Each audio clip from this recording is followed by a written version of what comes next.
শুভ সকাল বন্ধুরা। তো স্নান টান সেরে চলে এসেছি রান্নাঘরে। তো এবার দুপুরের রান্নাটা শুরু করব। সকালে জলখাবার আগেই সেরে নিয়েছি, সেরে স্নান টান করে রান্নাঘরে চলে এলাম। তো এবার চলো দেখতে থাকো আজকে আমি কী রান্না করছি। আর অবশ্যই কিন্তু একটা চিকেনের রেসিপি আছে, তো ভিডিওটা পুরোটা দেখতে হবে কিন্তু।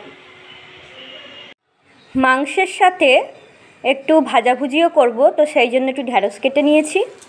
তো ঢ্যাঁড়স ভাজা বসিয়েছি, নুন আর একটু হলুদ দিয়ে দিয়েছিলাম। তো এবার ঢ্যাঁড়সটাকে ভেজে নেব। তো আমি একটু চাপা দিয়ে রান্না করতে ভালোবাসি। তো এদিকে দেখো চিকেনটা ফ্রিজ থেকে বের করে রেখেছি। তো দেখো ঢ্যাঁড়সটাকে ভেজে নিচ্ছি, প্রায় ভাজা হয়েই গেছে। আর করব কাঁকরোল ভাজা, তো সেই জন্য কিন্তু কাঁকরোলটাকে এবার কেটে নেব। তো দেখো গোল গোল করে কাঁকরোলটাকে কেটে নিয়েছি। এবারে কাঁকরোলটাও ভাজা বসিয়ে দিলাম। যেদিনে আমাদের মাংস হয় সেদিনে কিন্তু একটু ভাজাভুজি করি, তাহলেই কিন্তু আমাদের হয়ে যায়। তো দেখো ঢ্যাঁড়স ভাজা কাঁকরোল ভাজা হয়ে গেছে। এবার করব মাংস। তো এদিকে দেখো ভাত বসিয়েও দিয়েছি। চিকেনের জন্য কেটে নিয়েছি আলু। আর এদিকে মশলার জন্য দেখো পেঁয়াজ কুচো করে রেখেছি, আদা আর রসুন কুচো করে রেখেছি, এটাকে পেস্ট করব। আর এদিকে দেখো একটা বড় টমেটো কেটে রেখেছি। যেহেতু মাংসটা কিন্তু পুরোটাই প্রেশার কুকারে করব, তো প্রেশার কুকার বসিয়ে দিয়েছি। প্রেশার কুকারের মধ্যে দিয়ে দিলাম সর্ষের তেল। এবার দেখো আলুগুলোকে হলুদ আর নুন দিয়ে আগেই ভেজে নিচ্ছি। খুবই কম মশলায় রান্নাটা হয়ে যাবে। তো মাংসটা ভাজার পরে ওই তেলেই কিন্তু দিয়ে দিলাম গোটা জিরে, তেজপাতা আর গোটা গরম মশলা। তো তারপরেই কিন্তু দিয়ে দিয়েছি কুচো করে রাখা পেঁয়াজ। তো পেঁয়াজটাকে এবার ভালোভাবে ভেজে নিচ্ছি। আর এই প্রেশার কুকারের মাংসটা কিন্তু খেতে এতটাই ভালো হয়, পুরো মনে হয় যে খাসির মাংস খাচ্ছি। তো দেখো দিয়ে দিলাম অল্প পরিমাণে একটু চিনি, যাতে কালারটাও ভালো আসে আর টেস্ট ভালো হয়। পেঁয়াজটা ভেজে নেওয়ার পরে দিয়ে দিলাম টমেটো কুচি। তো টমেটোটা ভালোভাবে ভেজে নেব যতক্ষণ না গলে গলে আসছে। তো দেখো ভেজে নিচ্ছি পেঁয়াজ আর টমেটো একসঙ্গে। যখন আমার সময় খুব কম থাকে তখন আমি এইভাবেই কিন্তু প্রেশার কুকারে মাংস করে নিই। তো আমি এবার দিয়ে দিলাম আদা রসুনের পেস্ট। এখন কিন্তু আমি লঙ্কার গুঁড়ো বা কাঁচা লঙ্কা কিছুই দিইনি, কারণ এই মাংসটাই কিন্তু মেয়ে খাবে। তো দিয়ে দিলাম এবার গুঁড়ো মশলা, হলুদ গুঁড়ো।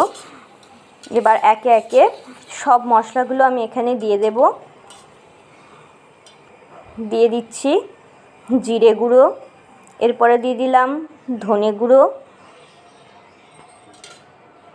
যখন মেয়েকে স্কুলে নিয়ে যেতে হয় আর খুবই তাড়াতাড়ি থাকে, তখন কিন্তু আমি এইভাবে চটজলদি প্রেশার কুকারের মধ্যেই মাংসটা কষিয়ে নিয়ে একবারে এখানেই করে নিই। তো মশলাটা কষানো হয়ে গেছে, এবার দিয়ে দিচ্ছি চিকেনটাকে। তো চিকেনটাকেও এবার ভালোভাবে কষিয়ে নেব আর চাপা দিয়ে দিয়ে কিন্তু মাংসটাকে কষাবো। এখন কিন্তু কোনো লবণের ব্যবহার করছি না, কারণ এখনই যদি লবণটা ব্যবহার করে ফেলি তাহলে কিন্তু চিকেন থেকে প্রচুর পরিমাণে জল বেরিয়ে যাবে আর ভালো করে কষাতে পারবো না। এবারে ঢাকা দিয়ে দিলাম। তো মাংসটা কষানো হয়ে গেছে, এবার কিন্তু দিয়ে দিচ্ছি ভেজে রাখা আলু। দিয়ে দিলাম পরিমাণ মতন লবণ। লবণ দিয়ে কিন্তু আবার একবার কষিয়ে নেব। তো আলু আর চিকেনটাকে কষিয়ে নিচ্ছি।